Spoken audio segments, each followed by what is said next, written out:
Please welcome the panel on the future of U.S.-Asia relations, building balanced engagements amid global transformations, moderated by Bloomberg TV's anchor and chief international correspondent for Southeast Asia, Haslinda Amin.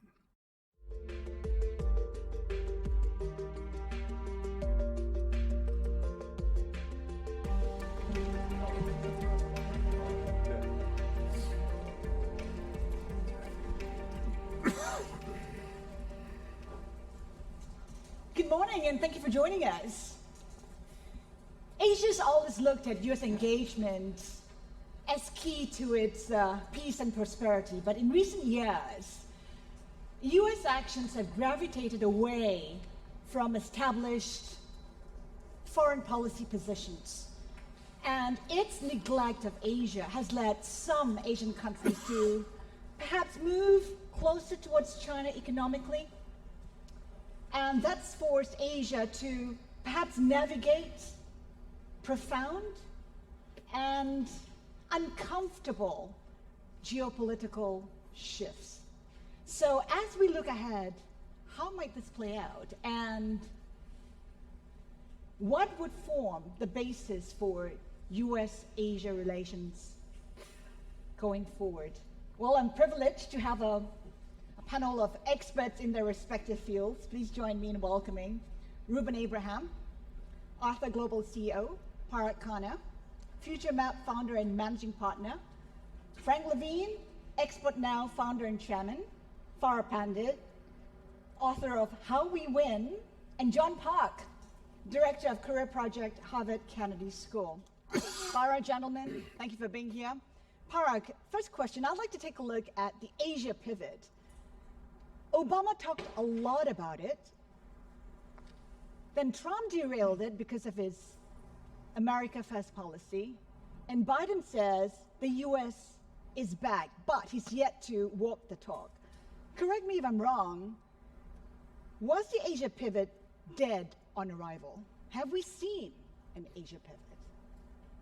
We have seen an Asia pivot, but not necessarily based upon that narrative arc you painted, which isn't necessarily wrong, but as you know, the reality has been more complex, and it's been a mix of things that were strategically intended versus circumstances as they emerged and reacting to them. So active and reactive.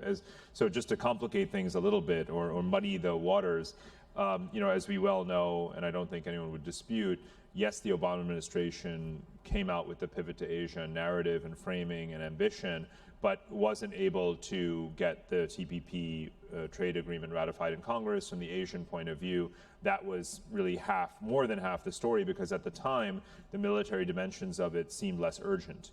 Now, you still don't have TPP, and yet the military dimensions are more urgent, so you see almost a forgiving, if you will, of the fact that the U.S. has yet to, come to the table on TPP, but the military dimensions seem more urgent than ever, which were there all along. So depending on where you individually or anyone would lay their emphasis between these two and other aspects of the U.S. pivot, it's either been, stillborn and weak or, poised to be more important than ever. Leaving aside whether it's about the pivot or whether it's about TPP, just looking at perspectives about the U.S. in Asia, there's clearly a sense among a set of countries. Let's take, for example, the Quad members, this sort of defense entente of states, India, Australia, Japan and the US, and potentially other countries joining or being associated with it, or the countries that the Quad is supporting, which therefore, even if they're not formal members of this geographically, dispersed set of anchor states, the fact is that Indonesia, the Philippines, Vietnam are being engaged a lot more intensively bilaterally by Quad members and through these emergent regional frameworks for activities in the Indian Ocean and the South China Sea. So from a defense perspective, you could say the pivot is, very much alive and well, even if it doesn't necessarily have a very clear-cut strategy for what that means for a Taiwan contingency or a South China Sea contingency. Because let's be clear, we don't have a transparent answer to exactly what cohesion will exist among these states when push actually comes to shove. As you well know, and I won't belabor it, Michelle will come back to it, but with Russia's invasion of Ukraine and people wondering what implications that has for Taiwan, what lessons is China taking away. That's something the U.S. in particular, Quad countries in general, have to obviously think about, and we don't have evidence that they have. We'll unpack a lot of Right. that later with the alliances and so on. Ruben, your thoughts on whether that's been a cohesive strategy for Asia? Yeah, so, I mean, allow me to be pedantic here for just a second, because I think it's also important to say that there is no such thing called Asia. 48 countries. It's a lot of countries, and remember that the term itself was coined by the Europeans to describe Persia and Anatolia. So that's taken a life of its own. So don't be surprised that there are huge differences between countries in Asia. So I don't pretend to speak on behalf of Asia, but I can certainly give you... I'm happy to. Yeah, Parag is happy to speak on behalf of the world if need be. But at least my fellow He did 5 billion Asians. Yeah. Yeah. So I think from a I'll let Brazilians speak for themselves. from an Indian perspective, completely agree with what Parag just described. I think from a defense perspective, there's certainly some amount of activity, and certainly people are beginning to see things in a certain light. Again, I think the US every now and then does things which causes pause, the most recent of which was the completely messy withdrawal from Afghanistan, which I don't think people necessarily in the US have understood just what it did. It again paints this picture of the US as an undependable ally, because the mess that is left there, it's countries like India that then have to clean it up, right? So that feeling of the lack of dependability has come back in, which then plays into the Ukraine conflict and how many countries view that and how they vote in the United Nations and so on is actually influenced by how they look at the way the US actually behaves, as opposed to the way the US says it will behave. John? Sure, I think those are very helpful points to consider as context. I would take a step back and look at it from the perspective of the pivot and what was before the pivot. Before the pivot, we were still in essentially the loose formulation of the post-Cold War, and that was about economics being greater than politics and politics being greater than security. The pivot was an effort, really, first and foremost, to focus US attention to trade with Asia. After a decade of the global war on terror, the idea was we did not pay attention to our vitality, long-term prosperity. So that was the motivation, that was the why for the pivot. Clearly, a lot of other things got in the way, but if you think of that as the first attempt, this second attempt is different, and this is really about the Indo-Pacific frame. So here, that has now been inverted. This is security is greater than politics, and politics is greater than economics. So if there's one key takeaway for the participants of this very unique Milken gathering, and us all connecting, we have to connect on that reorientation. The Indo-Pacific framework is now the answer to pretty much everything. You go to Washington and you talk about any spectrum of issues, the answer is Indo-Pacific frame. The train has left the station. There is no revisiting why are we doing this. Everything, whole of government, and now the effort of the US government to connect with society and with economic players, market players, to make this a reality.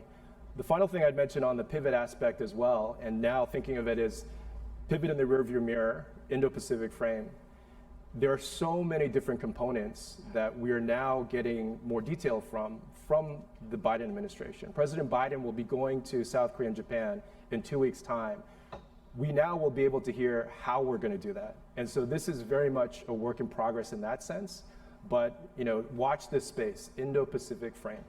Yeah, at this point in time, I mean, some Asian countries are saying we don't have the details of the Indo-Pacific frame. How do we even get on the train? Farah, I want to get your views on what's changed on the ground that's driving US policy towards Asia. I mean, Trump's attitude towards Asia initially was thought to be an aberration, but now it does seem like it is a reflection of the sentiment on the ground. What's going on? Well, there are a couple things we have to think about. First of all, the context, and second of all, the conditions on the ground. The context is, here we are in 2022. We've gone through 2.5 years of COVID. There is fatigue, there's mental distress, there's exhaustion, just in terms of the people on the ground, the regular Americans. In addition to that, we see some really serious cracks in our landscape. that have been exposed for the whole world. One, the January 6th event, which has made not only regular Americans ask what the heck is going on, but we've been surprised by the reaction of our own Americans to how we have absorbed what happened. There's a grand change in technology, obviously. Everybody here understands the surge of disinformation and misinformation. We understand the implications of that with regard to trust and how people don't now trust the other. We can look at all kinds of data that talks about that. We also see a distrust of the other, not just their position on a particular issue like a mask, but distrust for others around where your ethnic origin is, what your religion is, what your gender might be. We see a rise in Asian hate in this country that is unprecedented. By some data statistics, 339% change between last year and this year even in terms of violence and hate crimes against people who are of AAPI descent. For those of you who are not Americans, that is Asian and Pacific Islander. So we're seeing some really important contour changes in America where not only are we asking questions about our own democracy and who we are as Americans, but this aspect of identity of who we are and the ideas of how we come together. So those are the conditions on the ground. That's the context. And there's then some really important data too. Ruben said something extremely important. He was being a little bit funny when he said, Asia is bigger than just, it's one big blob. Obviously, there's a lot of difference within Asia. But for the average American, it's about China. And when people say Asia, they equate it with China. Pew last year said that 9 out of 10 Americans today look at China with coldness. That's a really important data point as we think about the conditions and how we think about things. So when you're asking the question from Washington's perspective, this pivot to Asia, what we want to do, yes, intellectually, we can all understand why it is necessary to pivot to Asia. But I don't think that the average American has really caught up with the strategic implications of why we're doing it and the importance. 60% of the world's population lives in Asia. And to pick up on Ruben's point again about Afghanistan, and I hope we do get into sort of the implications of what that will mean, but just one small point about that.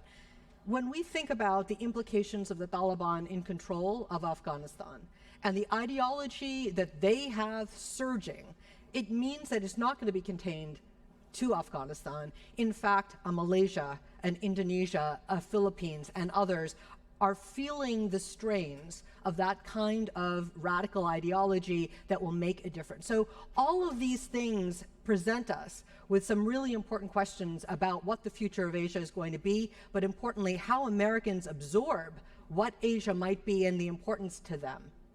Frank, how are you reading it? Because you have intimate knowledge with the White House. I mean, you were a former ambassador to Singapore. You were Undersecretary for Commerce. How are you reading all of this? I find myself largely in agreement with the comments my colleagues made. I would just add maybe a little color. People, when I talk with Asian friends about what drives U.S. behavior in the region, and there's schools that say, well, U.S. is fundamentally a missionary power, or there's schools that say, look, it's an opportunistic power. And I'd say certainly there's points in American history where those terms more validly apply, but I would say America fundamentally is a reactive power. America is a status quo power, and most Americans, and even those in leadership, have finite appetite for international engagement. And the distinguishing characteristic of both the Obama and Trump administration was retrogression.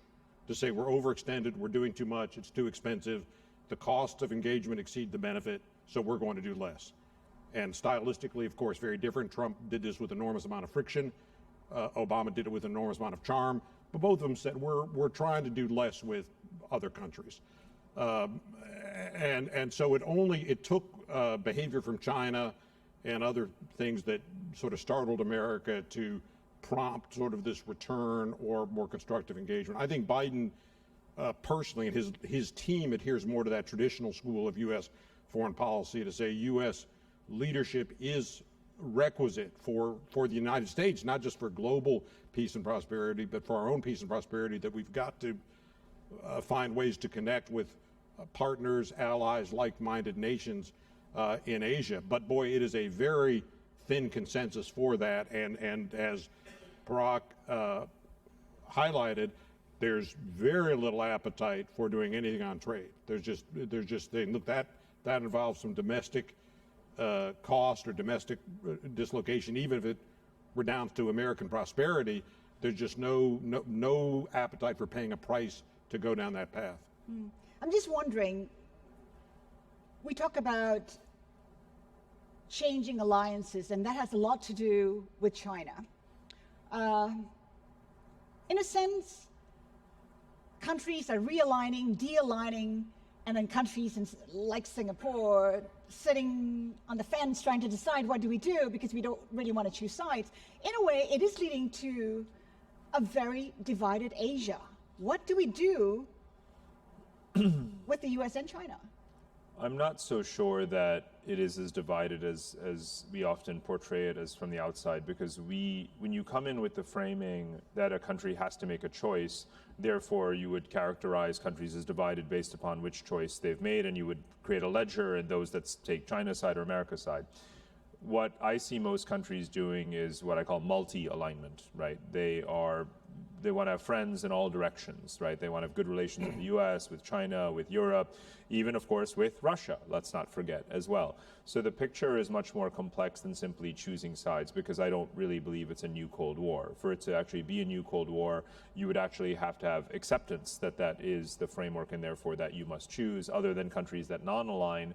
But even the countries that we historically think of as non-aligning are practicing this multi-alignment, even India to some degree, which has welcomed various soft and in many ways empty, overtures from China to calm tensions between them. Of course, India is now way more mature and realistic about these things and says, we want to see the action. We want to see you actually, resolve disputes, make concessions, and barring that, and even with that, we're going to go ahead with our military modernization, our relationships with the U.S. But does, as Ruben pointed out, does India trust America more simply because it has to work with America more? Not yet. I mean, as recently as the altercations in the Himalayan regions a couple of years ago, there was crickets, right, from the White House and from Trump in terms of defending India. So they're not going to forget that, even as they'll do more defense procurement and, activities with the United States. And so the U.S., of course, as you have seen when it comes to the Ukraine situation, is almost bending over backwards to not condemn India's lack of condemnation for Russia. That's just one country. With the others too, you see this multi-alignment underway. So I don't think we'll see countries choosing sides. And one final point, that obviously reflects a growing confidence of Asians to not want to succumb to historical patterns, whether it's colonialism or Cold War mentalities, but instead say, whatever the Asian way is of buttling through and not picking sides, but focusing on what's in our best interest, we're going to do that. We may not be good at institutionalizing it, which they aren't necessarily, although RCEP is actually a really positive step, as are a number of other frameworks emerging within Asia. But it's not going to look like the European Union, and it's not going to look like a new Cold War. And just because it doesn't mean that it's that it's a divided Asia, I would say. John, is there no new Cold War? Isn't there tension at this point in time? It's a question that occupies a lot of discussion in the classroom, think tanks, boardrooms. Certainly, it's now become the lexicon of the day. It feels like a Cold War. The temperament, I think, is geared towards that. But if I look at it from the perspective of my students, and one of the highlights of work at the Kennedy School is interacting very closely with the students. These students are exceptional. You have people who are changing careers, so veterans who are looking to go in the private sector, but increasingly a group of students who are joint degrees. So they're business school, Kennedy School, so public policy as well as the private sector. And when I converse with them, and they're former government people, former diplomats who are now transitioning with the MBA, this whole context of the Cold War takes them aback, because what they're seeing is a multiplication of constructed realities. So for the audience, it might feel like, oh, did I miss something during the pandemic? This has always been there. It's just coming to the fore in a dramatic way. So 3 things come out of those discussions, and they're fascinating. One is the Cold War framing is different now, because as I mentioned, with this inversion to security is greater than politics and politics is greater than economics, it's reorienting the world. It's just that there's a ripple effect in terms of a bit of delay until it hits you. The second thing is China. And as we heard, our panelists are spot on, the ground truth of how China is perceived, but related to what the Biden administration calls the pacing challenge. So this is going to be long term. This isn't 4-year type of challenge. What I mentioned before about the Indo-Pacific framing, that's a peg. If you think of the pivot, there was an effort to try to translate what this really means. Indo-Pacific is you're sinking things into the ground, you're creating a foundation, you want to build on that. And so this is where it may look like elements of us versus them. But this is a third part, and this is the importance of communication. I think in the absence of communication, the thesis of a Cold War proliferates. And I think there's a signal that we're in a Cold War. But if you do the communication aspect of it, this is just old school competition. And we haven't felt that before. And so when we have this type of full, head-on type of competition, there is a resetting of equilibrium that's playing out right now. But I think it's still early to tell, to say and come to the conclusion that it's a Cold War. There's certain elements of it, but it's very disorienting because we have very few pegs right now. Final thing I'll mention is, think of the analogy of bartering system and a fixed rate in terms of foreign currency. Bartering is you have to determine value. It is a very inefficient, tons of friction. The exchange rate component is very direct, very efficient, enables us to do things quite seamlessly and in a very important way grow things. Think of it as now in the phase of, we're in a barter phase. We're trying to figure out the value of different things, and we're trying to create an overall system for that as you have multiple constructed realities playing out at different speeds. So again, I would just say that the Cold War framing is a little bit early, but there are elements of it. Ruben? Yeah, so I'm also wondering, how much has it got to do with how the U.S. views China? I mean, we talk about China rising. China has risen. It's the way the U.S. perceives China that is important.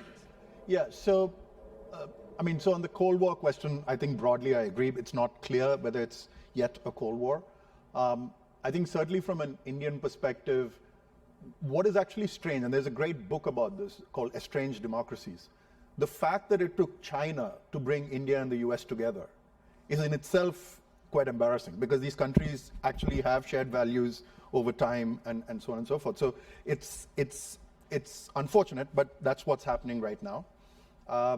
I think Parag's description of a multi-lane foreign policy is exactly right. That's how people see it.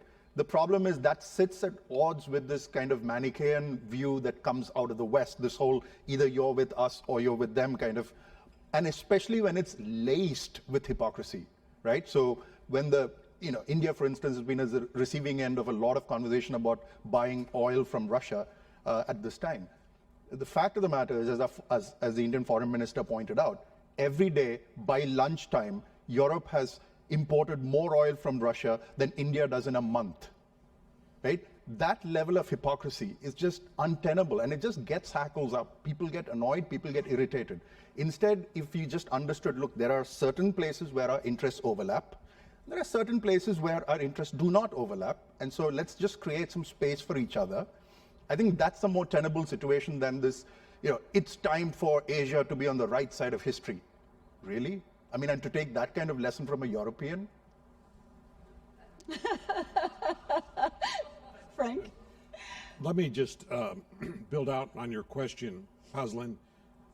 In addition to the sort of central political fact of our era being the rise of China's ascendancy, I think it's also worth noting that several people have commented on a growing sort of insularity in the U.S., or less appetite for international engagement in the U.S. But I'd say we see a parallel pattern in China, that particularly in the last 5 years or so, we've seen the party be more assertive in domestic affairs, less space for civil society. In fact, sort of robust moves against the tech sector and other people that might occupy more of a space in the Chinese economy. And I mean the Chinese tech sector. So you have a more insular China and a society in which the party is more central to society, both unfolding at the same time. And this is in contrast to the China evolution we'd seen over the previous few decades, where we'd say with prosperity, there is increased space for civic activity, not a move toward democracy or anything like that, but the ability of people to live life on their own terms, at least on a personal level, a fair amount of personal liberty. So to see a little bit of retrogression on that, I think, is troubling for onlookers. All right, so we're in an era where China is acting sort of more out of self-driven set of domestic ideas, I think, rather than any grand design, but it ends up creating friction. It ends up with them acting as a revisionist power in certain areas of Asia, and it's disquieting to the general community. You know, it's interesting because I think that there are two conversations going on in general. Okay, one is the academic one, in which we can observe the turns of history and apply our great understanding of all of this to what is happening today. And then we can look at digital natives that live in Asia, 24% of whom are Gen Z and millennials, who are growing up in the context of asking questions about belonging and identity in very different ways. They are really important to this conversation because they are driving how we are going to end up making policies.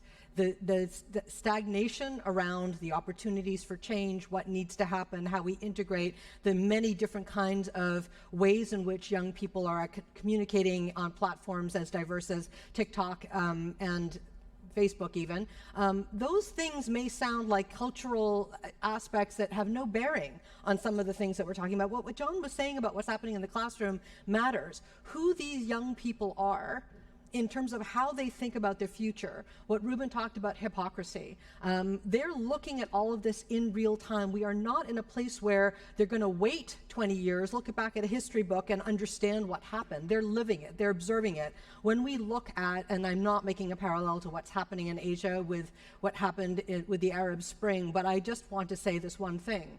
Policymakers were not listening to what the cultural intelligence on the ground. They did not understand the nuances of the generations that were absorbing everything that was happening in real time. And I think when you're asking this question about, is this a Cold War? What is the future of it, if it really is? Yes, it's important to actually consider the framing from the past, but my goodness, the future is unknown at this moment. How these young people are going to grow into policymakers, how they're going to grow into influencers, how they're going to grow into thinking about new businesses that they're building are dependent upon how they feel today. So if you have an America that is, as I said, surprisingly, Democrats and Republicans who agree that China is a problem. I mean, really try to pick any other issue that Democrats and Republicans agree on. Think about what we are speaking about in terms of this pivot and how, you know, we're thinking about our leaders and what they want to do. I really think it is important to include in that element sort of the social fabric of what's happening in Asia and what these young people are talking about. And if you do that, you see micro communities within Asian youth as diverse as communities in the Philippines or diverse as communities, pick your place. We can use India or Pakistan, for example, as well. So I look at those indicators as well when I think about how we talk about what the future is going to be and what we need to do to apply those cultural indicators and the intelligence. Final point. In the Cold War, the United States had a machine that was all day, every day, strategically influencing the messaging. That machine doesn't exist anymore. America is doing this with one hand tied behind its back. And they're trying to influence the speed of technology right now with Gen Z, millennials, and soon to be up and coming Gen Alpha, who they will be. How do you do that if there's no consolidation on the policy side? So while, of course, I am pleased with the way in which we are changing the way we are designing the strategy for Asia and the Indo-Pacific, as you rightly said, I would love to know where the lines are around the cultural intelligence piece, the way we looked at that conditioning on the ground during the Cold War. At this stage, I want to take a look at how Asia perceives the U.S. We talked about how what happened in Afghanistan has made Asia reassess whether the U.S. is dependable. Is the U.S. dependable for Asian countries, Ruben? How has it changed? I mean, not just Afghanistan, but vaccine diplomacy. Where was the U.S. when Asian nations needed vaccines and the U.S. was just looking after itself? Yeah, so I think the fact that people view the U.S. as undependable is a given, but I think also the reality of China, now again, I'm speaking from a certain perspective, but the reality of China has meant that whether you like it or not, you have to find a way to work with the U.S. and work with the U.S. very closely, undependable or otherwise. So I think that is the big shift that's happened. But as Parag sort of alluded to, the fact is you need to get over institutional memory. And the institutional memory, not necessarily of Afghanistan, but there's institutional memory that goes back decades. So for instance, when this Russia-Ukraine thing was happening, I remember a lot of influencers were talking about Nixon sending the 7th Fleet into the Bay of Bengal in 1971. Yeah. Right? That's how far back institutional memory goes. So yes, it will take time, but there is clearly a realignment of interests. And I suspect that as we go on, and there's more things that these countries do together, trade much more people-to-people contact than there is today, I think it will become a more realistic sort of relationship without, sort of downplaying the aspect that today what is bringing it together is China. 71 for India, 75 for Cambodia, Laos, yes, as well as South Vietnam. John. So your question is a really difficult one because, in one respect, I think it would be great if this Milken conference was a month long because we have so much to digest. But to your question, the United States is the indispensable nation. There are certain things only the United States can provide with a long track record. They have muscle memory, they have experience. In many cases on the international stage, China is aspirational. There are a lot of things by way of that kind of governance and leadership skills they still have to develop. So there's a huge gap there. The reason I frame it this way is intentions are always difficult to divine. That really boils down to the power of connecting conversations, regular conversations. Because again, signal and communication are two fundamentally different things. The two things that come up immediately when we think of the United States as indispensable, you mentioned about alliances. That's a great way to analyze this statement. So in the real world, alliances are a tool. They're a policy tool. Some countries are very privileged in having treaty alliances with the United States. That's the gold standard when it comes to security. That means that the United States pledges security to defend your country as if it were its own country, as if it were American territory. And let me tell you, there's one country right now, the Ukrainians, that hoped that they had something like that. With this, you see South Korea looking at this alignment with the new Yoon government coming in, alignment on security. And so this is a type of space where that provision, and it goes both ways. This is a relationship. It isn't a one-way type of thing. This is a key element of how the United States will be perceived by other countries as well. And so that indispensable quality is going to be enduring and growing. So if you think of it, this is like buying Apple stock cheap in terms of security with the United States and in terms of rising in this current environment. The second point I mentioned about the United States being indispensable is economic. Even though you have incredible growth in other regions and other countries, the depth of this economy, the know-how, the innovation, all of these things that we know so much about, it is so critical as countries are trying to navigate through this recovery period as well. So in that sense, the United States will continue to be perceived as indispensable. I'll talk about it a little more in the subsequent section, but I would mention here that when you look at the connecting of all these constructed realities, the United States is trying to do that right now. If I try to do this with the objective analytical lens right now, but the primary focus initially on security, I think we're kind of missing the second area where the United States is indispensable, but that's stage 2 of this Indo-Pacific frame. So very much like the movies, this is going to be a sequel and watch for it, but this is an effort to try to do that. The critical factor, though, is the communication piece. How are we going to do that? That I think is creating a lot of misunderstandings and misperceptions. And that's going to also create a lot of turbulence because the way we gather information, as we've seen with social media as well, this is true at the nation state level as well, those type of inputs are leading to a type of, if you think of music, folks are definitely singing out of harmony. So how do we get back into harmony is a pivotal challenge for all of us. But one of the things that I think we're all trying to figure out, and certainly friends, allies, as well as adversaries, how do you leverage this indispensable quality of the United States?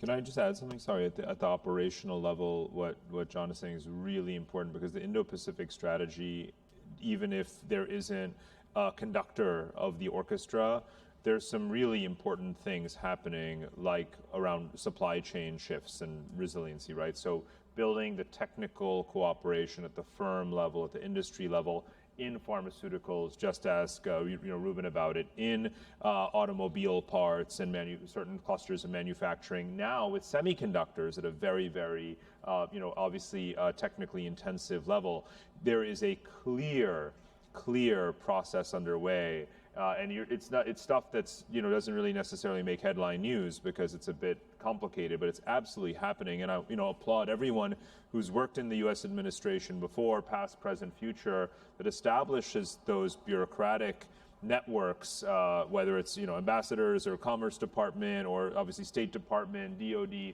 all playing a role in saying, let's get the pharmaceutical companies and the auto part manufacturers and the PPP equipment companies and the technology firms and the 5G equipment, right, together in the US and India and Korea and Japan and Australia, and let's start to shift supply chains into friendly, allied countries so that we can have a safe operating network. This is all happening. It's very, very real. So the Indo-Pacific thing, even if the talk doesn't really yet sort of have, again, one clear sheet of music, the action is incredibly impressive.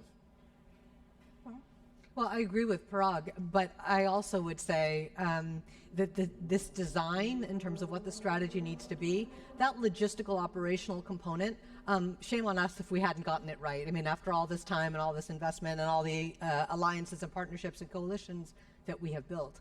But I do think that there is a weakness in the kinds of informal connections that are happening among the populations of countries.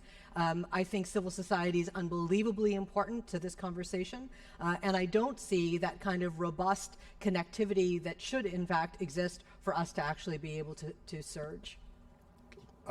Thank you. May I just elaborate a bit? I'd like to go back to John's point on sort of a U.S. worldview and a China worldview.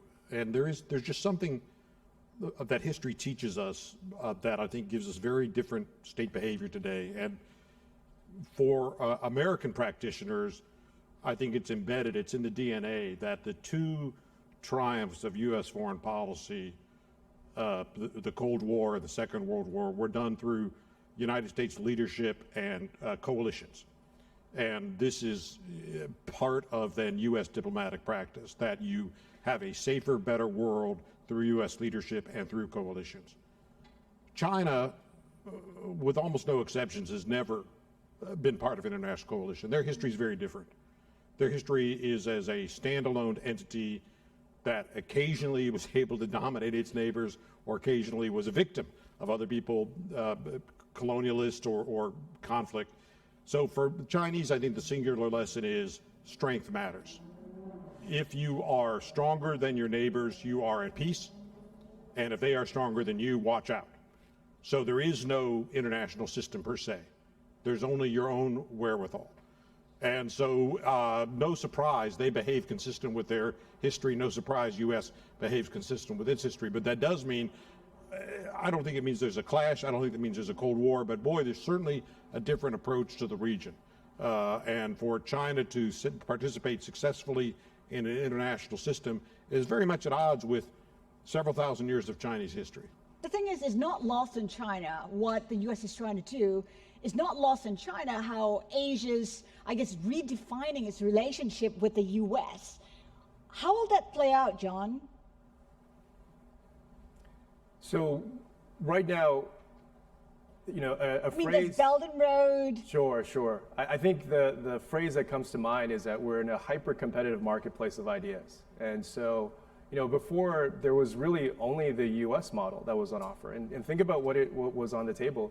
You had the ability to have access to the U.S. marketplace, so economic prosperity. You had certain elements of security. And then, as Frank mentioned, global governance, the U.S. essentially supported all of that. So you had an operating system that there was no competition. It was almost a monopoly. But now there is competition with these operating systems. And one way to think of Indo-Pacific is that's an operating system. So the jury's out, because as Farad was mentioning, you're looking at all these different constituencies. They're the ones who are going to vote. And we can't, the days of coercion are gone. We have to compel, we have to inspire, we have to motivate, we have to win in terms of this model. And that's something that I think this administration is trying to work on. But it is going to be a multi-decade effort. And that's something that we have to keep in mind. So a slight, different angle to your question, but ultimately it is making sure that we understand constructed realities. This is a moment of humility. There is so much going on where I look at my colleagues who are in the medical field. This is not the phase of treatment only. We have to understand fundamental diagnosis because things are happening in a way that I think of my military students. Some of them are U.S. Army helicopter pilots, and there's a great saying that they have: between the terrain and the map, the terrain always wins. And so as they do a lot of their missions at nighttime and they're flying very low, they are vigilant in terms of if there's a new building, a new type of obstacle in the way. I think we have to adopt that humility. It's not that the maps are wrong, they're outdated. And I think that's the element. We have to go back to how do we do diagnosis again? That's a skill set that we've really atrophied on. And I think these maps, they still cast a long shadow in terms of this is a recipe for success. If you study these maps, you'll be able to plot a way out.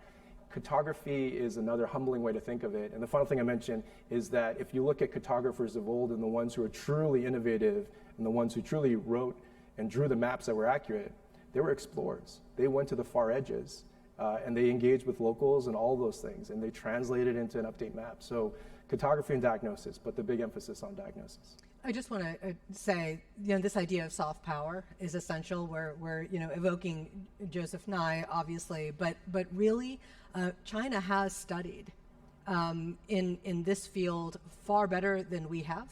They are really good at understanding the cultural contours. They know what is happening. They've looked at the maps. They understand the dimension of everything we've talked about in terms of demographics and where people are going, the marketplace, and they understand what they need to do to actually bring people in. May I take issue with that? Sure. Don't hate me. I would not hate you. Look, I've got a thesis that's at variance, and it's that open societies are built on give and take, open discussions, criticism, compromise, arguments, and they're better. They're better at cultivating friends because cultivating friends involves all of those. Closed societies where criticism is prohibited have a real hard time cultivating friendship. And so you end up doing something clumsy like let's have a rigid boycott against Australia because Australia's done some things we don't like. To say, really? How does that help you? How does that contour help you? All you've done is create an enormous amount of ill will with an important economy, an important regional power, right? And you don't have any ability to roll with the punches or to laugh off a criticism or to come up with another approach. Because you, in your whole society, your whole political life, have never encountered criticism, right? So I think China's got some real limitations in this hyper competition, that their own domestic structure is so rigid and so closed that their ability to engage people on their terms is just limited. But we've got a different view. We do have a different view. I don't think you heard what I had to say because I wasn't speaking about that. I was speaking about the investment that they have made over decades to go in different cultures around the world and hear what they have to say, build bridges of understanding, open, whether we like them or not. They have spent the time to do it. The U.S. government has not spent that time and energy because of our budgets on public diplomacy, on soft power, the way China has. Yeah. That was my point. So it paid off in Australia, you're saying, because they understood Australia better than America did? I don't think I'm misunderstanding you. I think I'm saying maybe what you think is important doesn't matter if the country in question says we're going to promulgate a national boycott against you and we're going to reject all of your exports. Maybe all of that understanding just washes out to sea. Listen, on the by and large, if you look at the investment China has made over the last 2 decades in how they think about soft power and how they activate all kinds of things from education to cultural events to thinking through the investment they want to make to help a particular town, country do something, they're doing it at a pace that America has not done. That is my point. But a lot of it is very material, quite frankly, right? So yes, they invest in soft power and all these other things, but it doesn't necessarily mean that the dollar amount you spend, whether you're America in the Cold War or China today, necessarily translates into a permanent acquisition of new friendships and subservient kinds of, loyalties. So, for But example, there are new friendships. U.S. well, with starting from a China low with base, Indonesia. right? If you're coming from a position where China's the total number of relationships it had during the Cold War was limited to particular interventions they were making, ideological or otherwise, to today where China is the largest trading partner of most countries on the planet, that's a really, really big shift. But it doesn't translate into any kind of, by necessity loyalty. So they were smart to have tried to make these investments, but there are also cases where there's been major blowback. Right. So, for example, where there's debt trap diplomacy or perceptions thereof, that's very problematic for China's presence in the country. Where they bully a country like Australia, all the investment and trade and attempt at courtship can go up in smoke. So it's just not a linear path. I mean, you're both right, basically. Yes, China's made these investments, and some of it is around the optics of it and the soft power, and a lot of it, though, fundamentally is material, right? It is actually Belt and Road type things or bilateral investments.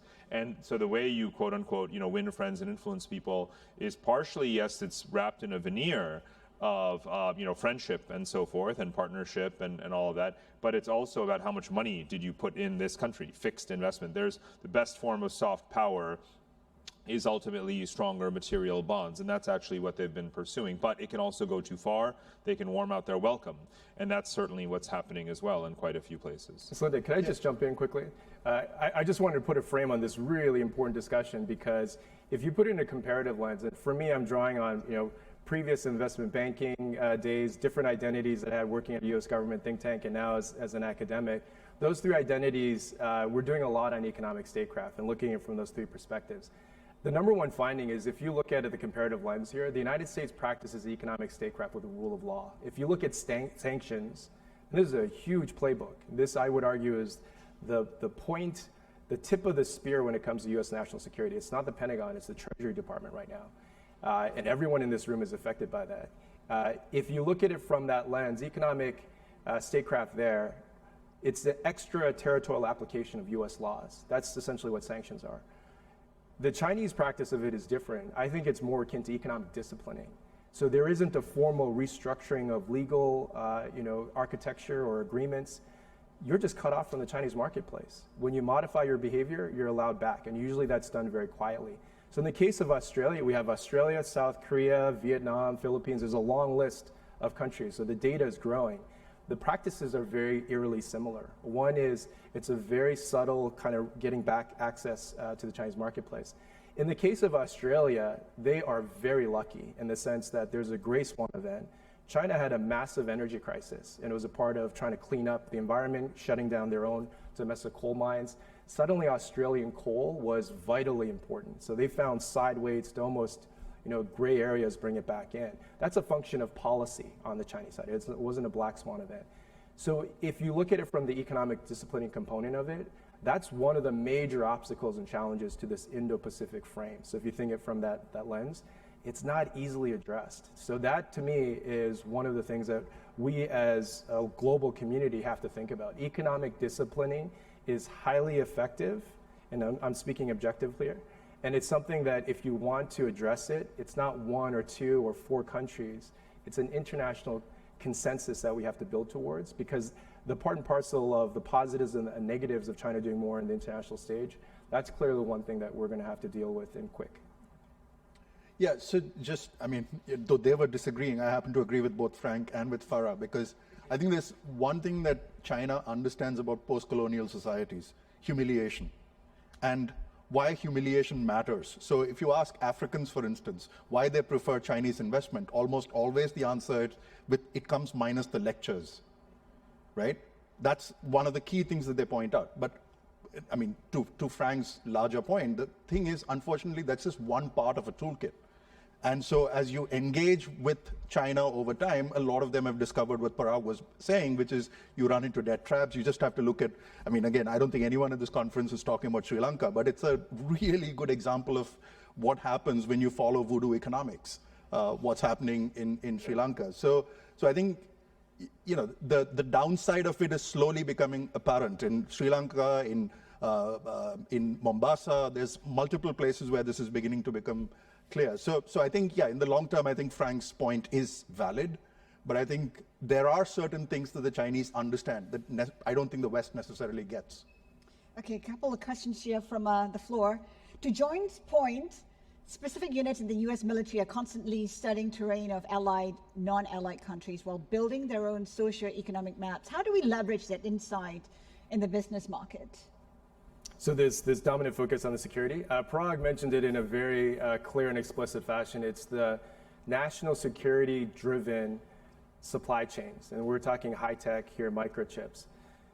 We're living in a world, because of all of these changes, as I was mentioning, the terrain changing so quickly, that more and more players, the ones who are going to succeed in this environment, it's the saying in international relations, an age-old one, don't let a good crisis go to waste. There are gaps now in the international marketplace. If you have the risk tolerance for that, and you have proxies and alternatives and BATNAs, this is a very interesting time for you. And so for those countries who view this as an opportunity, this is a perfect gateway into the American marketplace. You can sign up to this very dedicated supply chain. There'll be subsidies waiting for you. States in the United States are tripping over themselves to court this type of investment. South Korean companies have been a part of this. Taiwanese companies are certainly the priority focus, TSMC and others.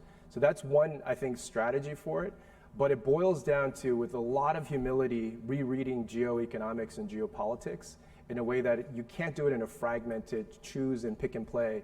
You have to be a student of geopolitics and geoeconomics right now, and for a number of reasons. But I think this idea of operationalization of don't let a good crisis go to waste, we're going to see a lot more of that. Okay, another question. Due to China's prominent role within American collective consciousness, is it fair to say that we have dropped the ball concerning India and its rapid descent into illiberalism, or is it a product of cultural shift toward hyper-nationalism globally? We'll get Farah to answer. Well, and also, I heard only part of it. Can you just repeat it again, because due to China's prominent role within American collective consciousness, is it fair to say that we have dropped the ball concerning India and its rapid descent into illiberalism, or is it a product of cultural shift toward hyper-nationalism globally? No, I think America, from the diplomacy side, we are active and vibrant in Asia, in all of the work that we're doing. And India is one example, but there are many others. We are calling out countries on human rights things. We are also actively interested in the economic components. I mean, Modi was, the president has set up a series of different pathways to connectivity with the Prime Minister. I think that what we have to ask is a bigger question around this idea of the future of India with regard to democracy, how Americans perceive that, also how Americans perceive the role of minorities in India.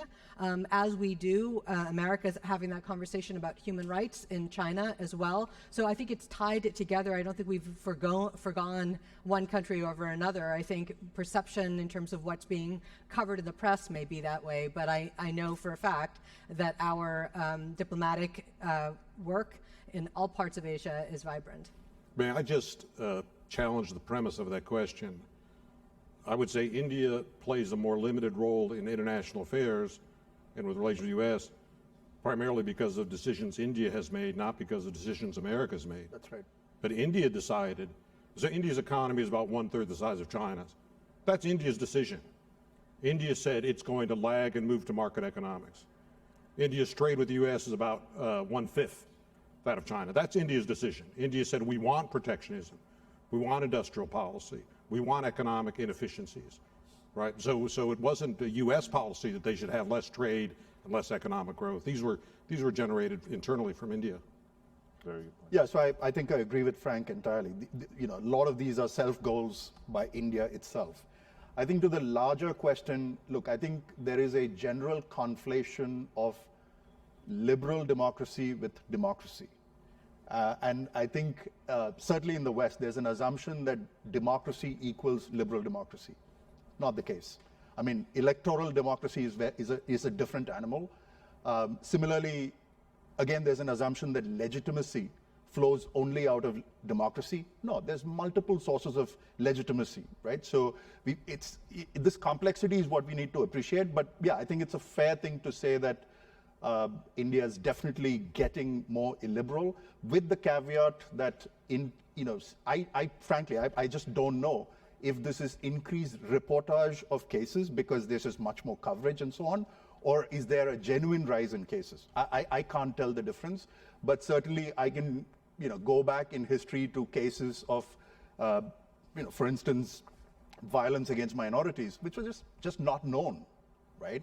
So I just don't know if it's increased reportage, but I think broadly, I think it's a fair statement to say there's a definite illiberal turn to India's polity. Okay, we have 5 minutes left. 2 questions for everybody. One, as we look ahead, what role should the US play in Asian nations? And 2, how does Asia fit into America's evolving strategy and policy? Maybe we start with John. So question first. Yeah, I think the most important thing is the United States on a number of fronts is a multi-pronged communication campaign. There has to be building on signaling, which is critically important, statements, quotes, things along those lines, speeches. There has to be a growth of dialogues. I know that might sound fluffy and whatnot, but think about even in our personal relationships. I get into a lot of trouble, I make a lot of mistakes when I send a lot of signals to my wife. Many of those are not received the way I thought they were received. And likewise, the same thing at my end. So there's a long list of learning examples there. And that's why communication it sounds fluffy, it's critical.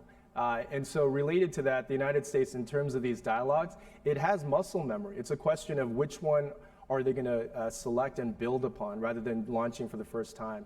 And the message here, I think, is also important in terms of going back, the U.S. really, of it itself and of its friends and allies, it really has to focus on diagnosis. And that, I think, is preeminent. Now, if I go back to my analogy of my U.S. Army helicopter veterans who are now students, buy a pair of night vision goggles. That's really critical.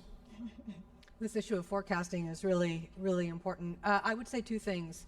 The first is it is impossible for the United States to build the kind of communication we want with any country in Asia if we don't look at what's happening in our own country with regard to Asian Americans, with the rise of hate, with how they feel, with discrimination that's taking place. We have some work to do here to prove that we not only value the diversity of what it means to be Asian in this country, but how we attend to that. What are the things that we're putting into place? Because nothing that happens in this country stands alone.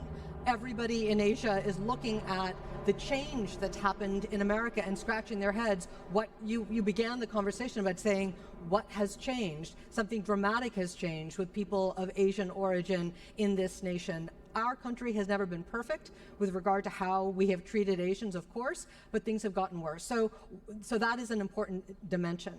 Secondly, I would really say that, as we think about the forecasting point that John made, putting on the night vision goggles, what are the things that we are missing? And that's what I was trying to speak to with regard to connecting the dots on cultural intelligence. I want to understand the movement that is happening with the younger generations, what they're going to be interested in, and how they perceive themselves so that we can apply that data to how we build our strategy. Frank?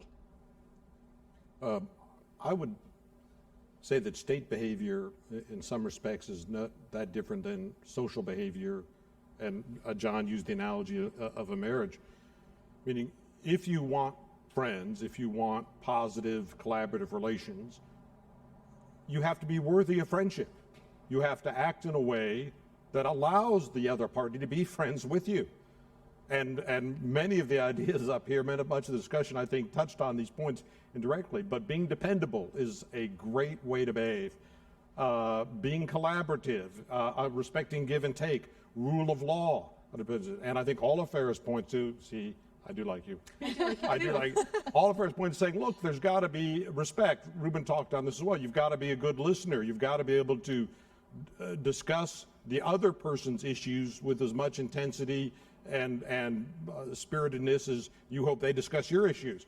But if you can behave in that way, by the way, I think America's reasonably good at that, although there's been sort of a turn away from it in recent years, but reasonably good at that.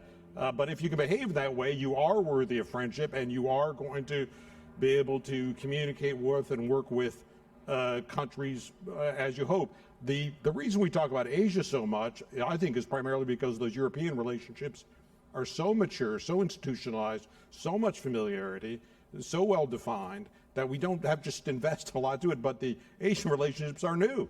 There's just less connectivity, less familiarity, less institutional support, and the only major power in the world which is still defining itself and defining its international role is China.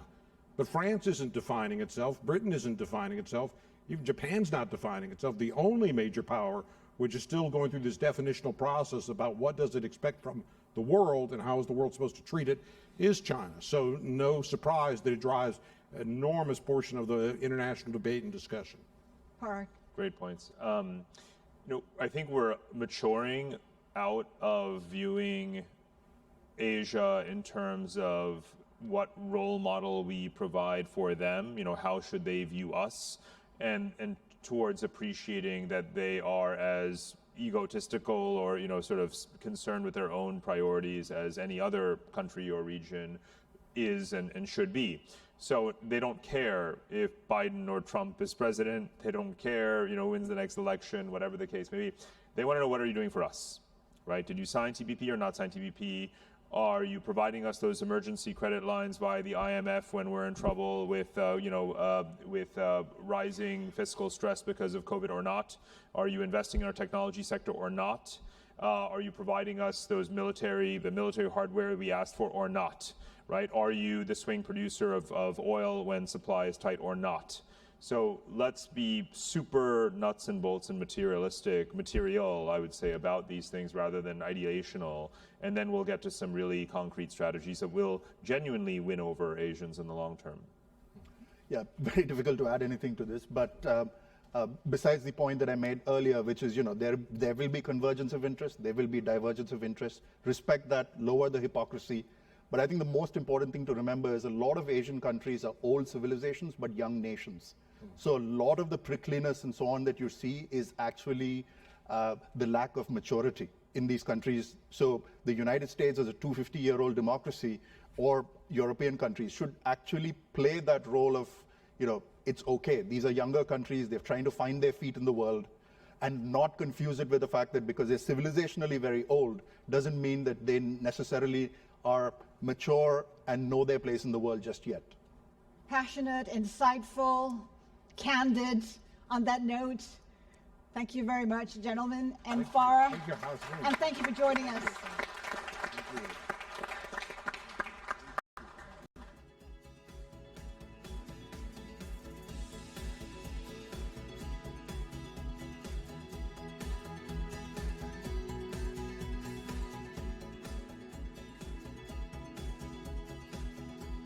We hope you enjoyed the session.